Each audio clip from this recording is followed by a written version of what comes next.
以爱为营中，郑书意遭到男友岳兴洲劈腿而分手。郑书意为了报复前男友，打算搞定小三的小舅舅，让前男友的梦想泡汤。然而郑书意公司来了个实习生秦时月，他小舅舅就是霸道总裁史燕。女主明明见过小三，因此网友很疑惑女主怎么认不出小三，还以为是 bug 呢。虽然他们都姓秦，但其实他跟实习生秦时月根本就不是同一个人。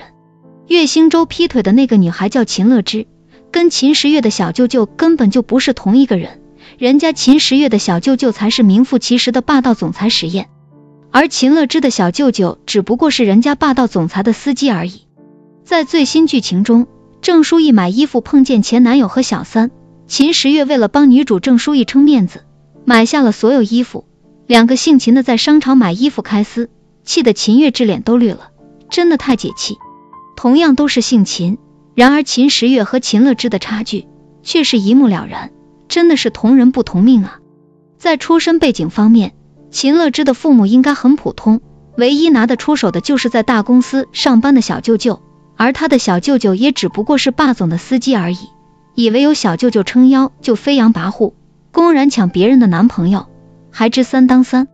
而秦时月就不同了，母亲是著名的歌手宋乐兰，小舅舅是霸道总裁，虽然成绩也不优秀，也是靠关系进的郑书意公司实力，虽然撒娇卖萌又是卖惨一样都不少，但秦时月心眼真的不坏。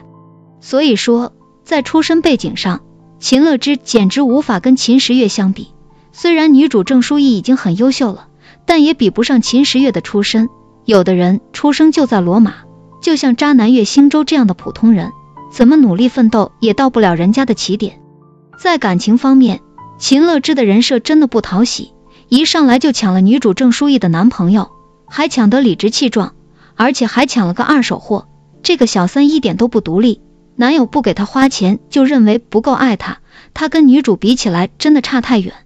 而秦时月虽然娇生惯养的，但她喜欢一个人，绝对不会去做第三者的。秦时月虽然喜欢男二狱游教授，而狱游教授刚好也单身，只不过狱游教授喜欢的是女主郑书意，秦时月爱而不得，但也不会去强求。